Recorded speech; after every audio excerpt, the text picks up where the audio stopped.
ఆంధ్రప్రదేశ్ లో మరో ఎన్నికల హామీ పట్టాలెక్కనుంది. ఆగస్టు 15 నుంచి మహిళలకు ఫ్రీ బస్సు జర్నీ అమలు చేయనున్నారు. స్వాతంత్ర దినోత్సవం కానుకగా ఆగస్టు 15 నుంచి మహిళలు బస్సుల్లో ఉచితంగా ప్రయాణించవచ్చని సీఎం చంద్రబాబు ప్రకటించారు.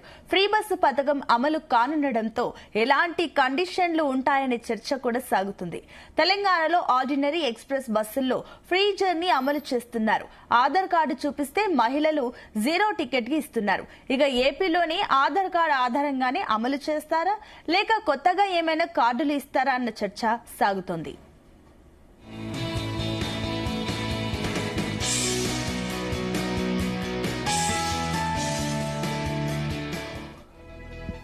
తెలంగాణ తరహాలోనే ఆర్డినరీ ఎక్స్ప్రెస్ బస్సుల్లో అమలు చేస్తారా లేక డీలక్స్ బస్సుల్లోనూ అవకాశం ఇస్తారా అన్న దానిపై క్లారిటీ రావాల్సి ఉంది.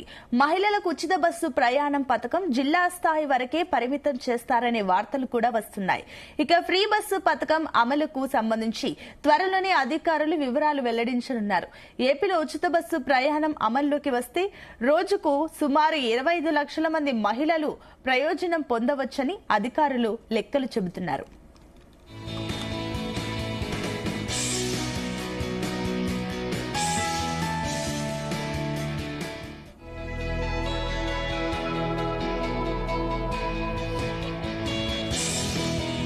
ఏదైతే నేను చెప్పానో మా ఆడబిడ్డలు బస్సుల్లో ఉచిత ప్రయాణ సౌకర్యం కూడా తొందరలోనే ఇస్తా. దీన్ని కూడా ఆలోచిస్తున్నాను. అవసరమైతే ఆగస్టు 15న స్వాతంత్ర దినోత్సవాన తప్పకుండా మా ఆడబిడ్డలు అప్పటి నుంచి ఉచిత ప్రయాణ సౌకర్యం ఏర్పాటు చేసే బాధ్యత ఏదైతే నేను చెప్పానో మా ఆడబిడ్డలు బస్సుల్లో ఉచిత ప్రయాణ సౌకర్యం కూడా తొందరలోనే ఇస్తా.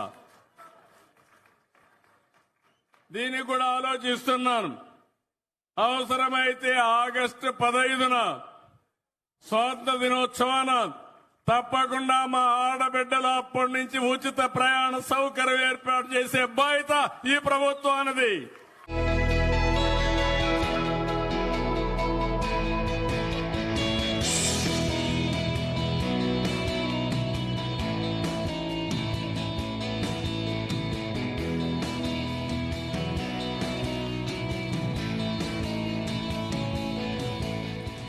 ఆంధ్రప్రదేశ్ లో మరో ఎన్నికల హామీ పట్టాలెక్కనుంది. ఆగస్టు 15 నుంచి మహిళలకు ఫ్రీ బస్సు జర్నీ అమలు చేయనున్నారు. స్వాతంత్ర దినోత్సవ కానుకగా ఆగస్టు 15 నుంచి మహిళలకు బస్సుల్లో ఉచితంగా ప్రయాణించవచ్చని సీఎం చంద్రబాబు ప్రకటించారు. ఫ్రీ బస్సు పథకం అమలు కానుండటంతో ఎలాంటి కండిషన్లు ఉంటాయనే చర్చ మరోపక్క సాగుతుంది. ఇక తెలంగాణలో ఆర్డినరీ ఎక్స్ప్రెస్ బస్సుల్లో ఫ్రీ జర్నీ అమలు చేస్తున్నారు. ఆధార్ కార్డు చూపిస్తే మహిళలకు జీరో టికెట్ ఇస్తున్నారు. ఏపీలోనూ ఆధార్ కార్డు ఆధారంగానే అమలు చేస్తారా లేక కొత్తగా ఏమైనా కార్డులు ఇస్తారా అన్న చర్చ సాగుతోంది.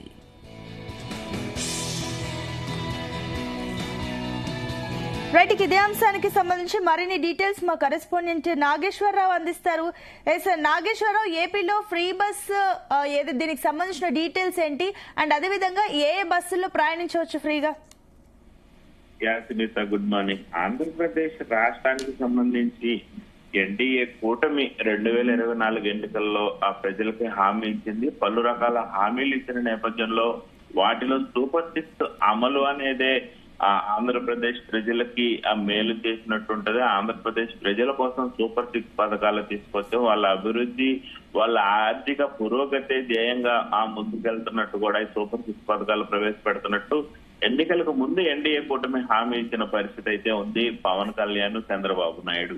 అయితే ఈ నేపథ్యంలోనే సూపర్ 6 పథకాలకు సంబంధించి ఒక్కొక్కటిగా అమలు చేసుకుంటూ ముందుకెళ్తున్న ఎన్డీఏ కూటమి ఆ రాష్ట్ర ఆర్థిక పరిస్థితి కొంతమేరకు కుంటుగా ఉన్న రాష్ట్ర ఆర్థిక పరిస్థితి కొంతమేరకు గడ్డుకాలం ఎదుర్కొంటున్న ఒక్కొక్క పథకాన్ని ఇచ్చిన హామీని నెరవేర్చుకుంటూ ముందుకెళ్తున్న ఎన్డీఏ కూటమి మరొకసారి తాను ఇచ్చిన సూపర్ 6 పథకాల అమలులో ఉచిత బస్సు ప్రయాణం పథకాన్ని అమల్లోకి తీసుకొచ్చేందుకు కూడా తేదీని ఖరారు చేశారు. ఇప్పటికే తమిళనాడు మన రాష్ట్రం నుంచి ఒక ప్రత్యేక బృందం వెళ్లి అక్కడ ఉచిత బస్సు ప్రయాణాన్ని మొత్తం వివరంగా తనిఖీ చేసి వచ్చిన పరిస్థితి ఉంది, విచారించిన పరిస్థితి ఉంది. అక్కడ ఆర్థిక ఉచిత బస్సు ప్రయాణం పెట్టిన తర్వాత ఆర్టీసీ అక్కడ రవాణా సంస్థ యొక్క పరిస్థితి ఎలాగుంది, ఆర్థికంగా ఎలా నిలదొక్కుకోగలుగుతున్నారు, అప్పుల్లో ఆర్టీసీ లేకుండా అంటే ఆ రవాణా శాఖ లేకుండా ఎలా చేయగలుగుతున్నారు దాని మీద పూర్తిగా అధ్యయనం చేసి వచ్చిన పరిస్థితి ఉంది. అలాగే మన పొరుగు రాష్ట్రం, మన తెలుగు రాష్ట్రమైన తెలంగాణలో కూడా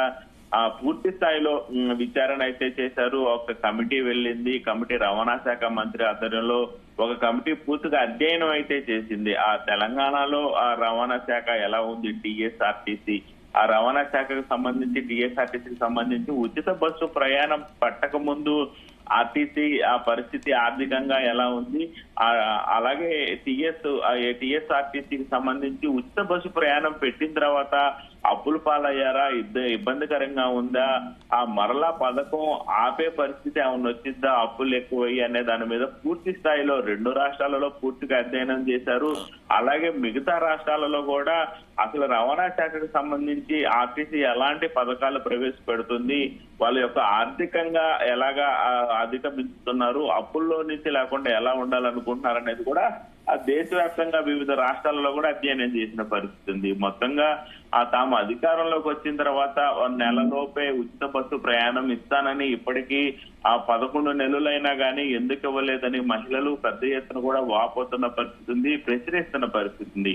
ఈ నేపథ్యంలోనే ఇన్ని రోజులు అవటానికి కూడా ప్రధాన కారణం ఈ మహిళలకు సంబంధించిన ఉచిత బస్సు ప్రయాణం పెట్టి ఆపటం కన్నా దాని మీద పూర్తిగా అధ్యయనం చేసి అప్పులు దాదాపు 100 కోట్ల రూపాయలు అప్పులవుతున్న నేపథ్యంలో దాదాపు 3,182 కోట్ల మేర భారం పడుతున్న నేపథ్యంలో ఈ 3,182 కోట్ల భారం ఎలా అధిగమించాలి, ఎలాగా ఆర్టీసీ తిరోగమనం కాకుండా ఆర్థికంగా ఎలా ముందుకెళ్లాలనే దాని మీద పూర్తి స్థాయిలో ఈ 11 నెలలు అధ్యయనం చేయడానికే సరిపోయింది అనటంలో కూడా ఎటువంటి సందేహం లేదు. అయితే ప్రస్తుతం బస్సుల్లో ప్రయాణికుల ఆక్యుపెన్సీ రేషియో చూస్తే దాదాపు 60% ఉంది. ఇది మహిళలకి ఈ యొక్క ఉచిత బస్సు ప్రయాణం పెట్టిన పక్షంలో 69% నుంచి 94% చేరుకుంటది అనేది ఆర్టీసీ ఇప్పటికే ఒక అంచనాకు వచ్చింది. ఇదే ప్రాథమికంగా రాష్ట్ర ముఖ్యమంత్రి చంద్రబాబు నాయుడికి నివేదిక ఇచ్చిన పరిస్థితి ఉంది. అలాగే మహిళల ప్రయాణికుల సంఖ్య నిత్యం 10.80 లక్షలు పెరుగుతుందని ప్రాథమికంగా అంచనా వేసిన పరిస్థితి ఉంది. ఈ మేరకు రవాణా శాఖ మంత్రి రామ్ ప్రసాద్ రెడ్డి, హోంమంత్రి అనిత, శిశు సంక్షేమ శాఖ మంత్రి గుమ్మడి సంధ్యారాణి బృందం ఈ మేరకు రాష్ట్రాలలో పర్యటన చేసి దీని మీద అధ్యయనం చేసి ఒక నివేదిక తయారు చేసి ప్రభుత్వానికి ఇచ్చిన పరిస్థితి అయితే ఉంది. ముఖ్యంగా ఈ పథకం అమలవుతున్న దేశవ్యాప్తంగా కూడా 5 రాష్ట్రాల్లో అమలవుతున్న పరిస్థితి ఉంది. 5 రాష్ట్రాల పరిస్థితులపై కూడా యాజమాన్యం మొత్తం కూడా ఆర్టీసీ యాజమాన్యం మొత్తం కూడా ప్రభుత్వానికి పూర్తి నివేదిక ఇచ్చింది. ఈ నివేదికలో ఆర్టీసీలో 11,216 బస్సులు ఉన్నాయి. వాటిలో 8,193 పల్లె వెలుగు బస్సులు, అలాగే ultra Palle Velugu, express city, ordinary, metro express లో అయితే ఈ పథకం అమలు చేసేందుకు కూడా అవకాశం ఉన్నట్లు కూడా ప్రభుత్వానికి నివేదిక ఇచ్చిన పరిస్థితి. అలాగే ప్రస్తుతం 69% ఓఆర్తో టికెట్ల ద్వారా రాబడి సంవత్సరానికి ప్రభుత్వానికి 3,708 కోట్లుగా ఉంటే అందులో 40% మంది ప్రయాణికులు మొత్తంగా మహిళల ద్వారానే రాబడి వస్తుందని కూడా ప్రస్తుతానికి ఆర్టీసీ ఒక నివేదిక తయారు చేసిన పరిస్థితి. అంటే దాదాపుగా నెలకి 1,483 కోట్లు లెక్క వేశారు. ఇదంతా కూడా మళ్ళా పోయే పరిస్థితి ఉంది. మరలా ఉచితం అంటే వాళ్ళకి ఆర్థిక భారం ఆర్టీసీ మీద పడే పరిస్థితి. మహిళలకు ఉచిత ప్రయాణం బస్సు అమలు చేస్తే గనక ఖచ్చితంగా 94% మంది మహిళలు బస్సు ప్రయాణమే చేస్తారనేది కూడా ప్రాథమిక అంచనాకు వచ్చిన పరిస్థితి ఉంది.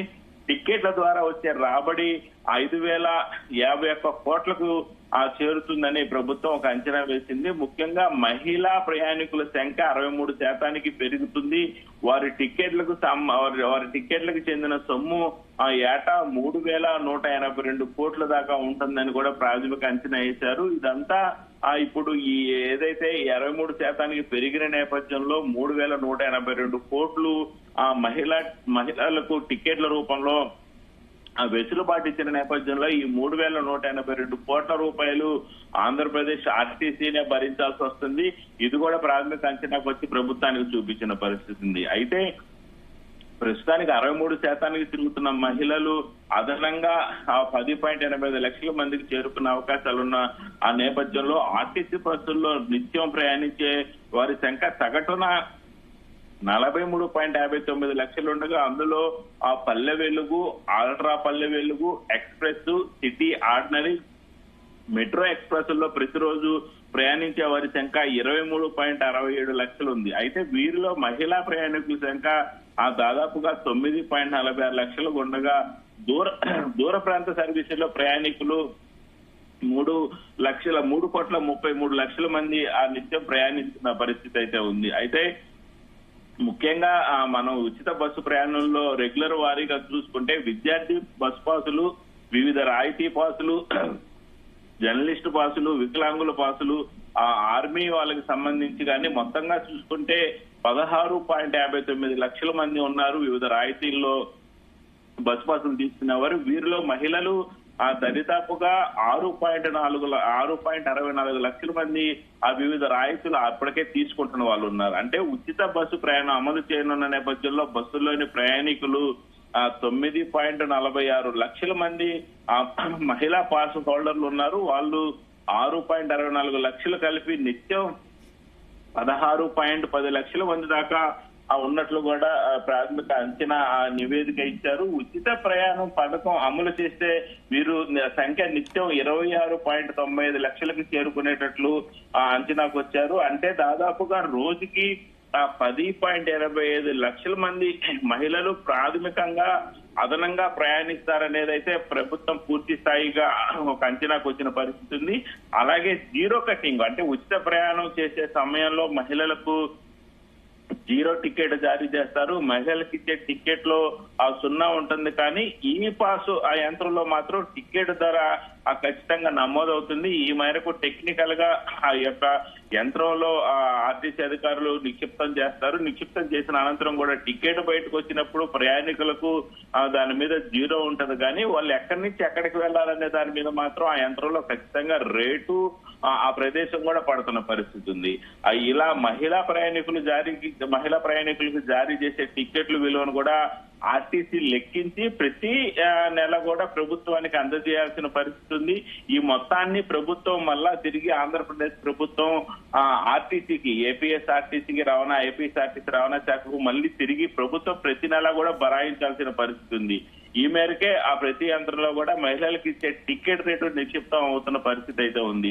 ముఖ్యంగా తెలంగాణ, కర్ణాటకల మాదిరిగానే రాష్ట్రం మొత్తం వర్తించేలా మహిళలకు ఉచిత ప్రయాణం అమలు చేసే అవకాశం ఉందని తెలుస్తుంది. కొద్ది రోజుల క్రిందట అసెంబ్లీ సమావేశాల సమయంలో మండలిలో సభ్యుడు అడిగిన ప్రశ్నకు మంత్రి సంధ్యారాణి స్పందిస్తూ జిల్లా పరిధి వరకే మహిళలకు ఉచిత ప్రయాణం అమలు చేస్తామని పేర్కొన్న నేపథ్యంలో 1-2 రోజుల్లో రాబోయే 1-2 రోజుల్లో మహిళలకు జిల్లా పరిధిలోనే ఉచిత బస్సు ప్రయాణమా, మహిళలు రాష్ట్ర వ్యాప్తంగా కూడా ఆ ఉచిత ప్రయాణమా, అలాగే ఆధార్ కార్డు ఆధారంగా ఆంధ్రప్రదేశ్ లో మహిళలకు ఉచిత బస్సు ప్రయాణం ఇస్తారా, పక్క రాష్ట్రాల వాళ్ళకు కూడా అవకాశం ఉంటది అనే దాని మీద అయితే పూర్తిగా రావాల్సింది. మంత్రి సంధ్యారాణి చెప్పిన వివరాల మేరకు ప్రస్తుతానికైతే జిల్లా పరిధిలో మాత్రమే మహిళలకు ఉచిత బస్సు ప్రయాణం పెట్టారు. దీని మీద మహిళలు కొంత మేరకు అసంతృప్తిగా ఉన్నా గానీ ప్రభుత్వం ఖచ్చితంగా రాష్ట్ర వ్యాప్తంగా మహిళలందరూ కూడా ఉచిత బస్సు ప్రయాణం ఆలోచనలోనే ఉన్నట్లు తెలుస్తా ఉంది మనకి. అయితే నాగేశ్వరరావు, మరోపక్క చూస్తే కూడా అటు ప్రయాణం పైన ఏమైనా పరిమితులు ఉన్నాయా? రాష్ట్రం లోపల వరకే ఉంటుందా, లేదంటే సరిహద్దు వరకు ప్రయాణించవచ్చా? ప్రస్తుతానికైతే మనకి ఆంధ్రప్రదేశ్ రాష్ట్రానికి సంబంధించిన ఉచిత బస్సు ప్రయాణం అయితే మంత్రి సంధ్యారాణి కానీ వివిధ మీడియా సమావేశాల్లో కానీ ఎన్డీఏ కూటమికి సంబంధించిన మంత్రులు, అధికారులు చెప్తున్న పరిస్థితి ఏంటంటే ఖచ్చితంగా ఆంధ్రప్రదేశ్ లోపల ప్రయాణించే వారికి మాత్రమే ఉచిత బస్సు ప్రయాణం ఉంటది. ఆంధ్రప్రదేశ్ దాటిన తర్వాత అక్కడి నుంచి వాళ్ళు ఖచ్చితంగా టికెట్ తీసుకోవాల్సిందే అనేది ఇప్పుడు దాకా చెప్తున్న పరిస్థితి. అయితే దీని మీద అధ్యయనం పూర్తి చేశారు. రాష్ట్ర ముఖ్యమంత్రికి నివేదిక ఇచ్చారు. అనంతరం రాష్ట్ర ముఖ్యమంత్రి దీన్ని ఆమోదం తెలిపారు. ఆగస్టు 15న దీన్ని అవలంబించేందుకు కూడా పూర్తి సన్నద్ధమైంది. అయితే ఈ నేపథ్యంలోనే మహిళలు ఒక జిల్లా నుంచి మరొక జిల్లాకి వెళ్ళటం, అలాగే ఈ రాష్ట్రం నుంచి మరొక రాష్ట్రానికి వెళ్ళటానికి సంబంధించి ఆ ఉచిత ప్రయాణం ఉందా, అక్కడి నుంచి టికెట్ తీసుకోవాలనేది అయితే ప్రభుత్వమే ఇప్పటికీ ఒక ఏదైతే పక్క రాష్ట్రానికి వెళ్లే సమయంలో టికెట్ కొట్టాలా లేకపోతే రాష్ట్రంలో ఎక్కిన తర్వాత ఎక్కడికైనా ఉచితంగా వెళ్ళాలా అనేది ఒక ప్రాథమిక అంచనాకి రాలేని పక్షంలో రాలేదు. కాబట్టి మరొక 2 రోజుల్లో దీని మీద పూర్తి సమాచారం వచ్చే అవకాశం ఉంది. దీని మీద రాష్ట్ర ప్రభుత్వమే పూర్తిగా ఒక ప్రాథమికంగా మీడియా సమావేశం ఏర్పాటు చేసి పూర్తి వివరాలు మొత్తం కూడా చెప్తానని ఇప్పటికే తెలియపరిచిన పరిస్థితి అయితే ఉంది. అయితే నాగేశ్వరరావు, మరోపక్కటు రోజుకు సుమారుగా 25 లక్షల మంది మహిళలకు ప్రయోజనం అందుతున్నట్లు తెలుస్తుంది. అయితే ఒకవేళ ఇంత 25 లక్షల మంది మహిళలు వెళ్తే గనక ఏపీఎస్ఆర్టీసీ పైన ఎంత మేర ఆర్థిక భారం పడే అవకాశాలున్నాయనుకోవచ్చు? ఇప్పటికే మనకి ఎక్కువ శాతం పల్లె వెలుగు గాని, ఆల్ట్రా పల్లె వెలుగు గాని, ఎక్స్ప్రెస్ గాని, సిటీ ఆర్డినరీ గాని, మెట్రో ఎక్స్ప్రెస్లు మీదంగా మొత్తంగా ప్రయాణించే వాళ్ళు రోజుకి 23.67 లక్షల మంది ఉన్నారు. ప్రస్తుతానికి వీరందరిలో కూడా మహిళల సంఖ్య 9.46 లక్షలు, అంటే 9,46,000 మంది ప్రయాణిస్తున్నారు. వీరు మరలా ఉచిత బస్సు ప్రయాణం పెట్టిన తర్వాత దాదాపుగా 3.3 లక్షల మంది పెరుగుతున్నారు. అలాగే దూర ప్రాంతాలు ఒక జిల్లా నుంచి ఒక జిల్లాకి పోయే ప్రయాణికుల సంఖ్యతో ఉంటే ఇంకా మరింత పెరిగే అవకాశం ఉంది. మొత్తంగా చూసుకుంటే దాదాపు ప్రస్తుతానికి 69% ఉన్న మహిళలు రేపు 93% అయ్యే అవకాశాలు అయితే ఖచ్చితంగా కనబడతా ఉన్నాయి. ఈ మేరకే ఎక్కడైతే మహిళలు ఈ ప్రదేశం నుంచి మరొక ప్రదేశానికి వెళ్తున్నారో ఆ ప్రదేశానికి వెళ్లే క్రమంలో వాళ్ళ ఆధార్ కార్డు ప్రాథమికంగా తీసుకుని ఉన్నట్టు తెలుస్తా ఉంది. ఖచ్చితంగా మహిళలు బస్సు ప్రయాణం చేసేటప్పుడు ఆధార్ కార్డు వెంట తెచ్చుకోవాలి. ఆధార్ కార్డు వెంట తెచ్చుకోవడం వల్లనే ఖచ్చితంగా పరాయి రాష్ట్రం వాళ్ళగా చూస్తారు, ఆ పరాయి ప్రదేశం వాళ్ళలాగా చూస్తారు. కాబట్టి మహిళలు ఖచ్చితంగా బస్సు ప్రయాణం చేసే ముందు మాత్రం ప్రాథమికంగా వాళ్ళ దగ్గర 24 గంటలు అయితే ఆధార్ కార్డు ఉండాలి. ఆధార్ కార్డు చూపించిన పక్షంలోనే ఆ మహిళల్ని ఒక ప్రదేశం నుంచి ఒక ప్రదేశానికి తీసుకెళ్లే పరిస్థితి ఉంది. అలాగే ఈ జిల్లా నుంచి పక్క జిల్లాకి వెళ్లేది పరిమితి అయితే ప్రభుత్వం ఇంత మటుకు తెలియపరిచినప్పటికీ అది కూడా ఫ్రీగానే ఉండొచ్చని మహిళలందరూ అయితే కోరుకుంటున్న పరిస్థితి ఉంది. అయితే నాగేశ్వరరావు, అసలు ఏపీఎస్ఆర్టీసీ పైన ఎంత మేర ఆర్థిక భారం పడే అవకాశాలున్నాయి? ఈ ఆర్థిక భారాన్ని ఏ రకంగా అధిగమిస్తుంది ఏపీఎస్ఆర్టీసీ? ప్రభుత్వం ఇప్పటికే ఒక ప్రాథమిక అంచనాకు వచ్చింది. ఈ ప్రాథమిక అంచనాకి సంబంధించి ప్రభుత్వం అంటే ఆంధ్రప్రదేశ్ ప్రభుత్వం ఉచిత బస్సు ప్రయాణం పెట్టంగానే సరికాదు, ఉచిత బస్సు ప్రయాణం పెట్టిన తర్వాత ఈ ఉచిత బస్సు ప్రయాణానికి సంబంధించి ఎంత ఆర్థిక భారం ఆర్టీసీ మీద, ఏపీఎస్ఆర్టీసీ మీద ఎంత ఆర్థిక భారం పడుతుందో ప్రతి నెల కూడా అప్పు వాళ్ళకి కట్టిన విధంగా ఆంధ్రప్రదేశ్ ప్రభుత్వం ఆర్టీసీ వాళ్ళకి ఖచ్చితంగా పంపించాల్సిన పరిస్థితి ఉంటుంది. ఒక నెల ఆంధ్రప్రదేశ్ ప్రభుత్వం ఏపీఎస్ఆర్టీసీకి పంపించకపోయినా గానీ ఏపీఎస్సీ ఆర్టీసీ లాసులోకి పడే అవకాశాలు ఉన్నాయి. ఆర్టీసీ సంస్థనే మూసేసే పరిస్థితులు ఉంటాయి. ఇప్పటికే బస్సుల ఆక్యుపెన్సీ గురించి కానీ, అలాగే బస్సులకు సంబంధించిన రిపేర్లు కానీ, మహిళల బస్సు ప్రయాణం ఎక్కువ చేసే కొద్దీ ఖచ్చితంగా బస్సులకి ఆయిల్ ఎక్కువ కాలుతుంది, రిపేర్లు ఎక్కువ ఉంటాయి. ఆ బస్సు తొందరగా పాడైపోయే అవకాశం ఉంటది, ఎక్కువ దూరం పెరుగుతా ఉంటది, ఎక్కువ మంది మహిళలు బరువు పెరుగుతా ఉంటది. ఈ నేపథ్యంలోనే పాతపడిన బస్సులు రిపేర్ వచ్చే పరిస్థితి ఉంటది. ఇట్లాగా ఆర్టీసీకి అధిక భారం అవుతున్న నేపథ్యంలో ప్రతి నెల కూడా దాదాపు 3,182 కోట్ల రూపాయలు ఖచ్చితంగా ఖర్చు అయిద్దని చెప్పేసి ఇప్పటికే ప్రభుత్వం ఒక ప్రాథమిక అంచనాకు వచ్చింది. ఈ 3,182 కోట్లు ప్రతి నెల కూడా ఆర్టీసీకి ఖచ్చితంగా ఆంధ్రప్రదేశ్ ప్రభుత్వం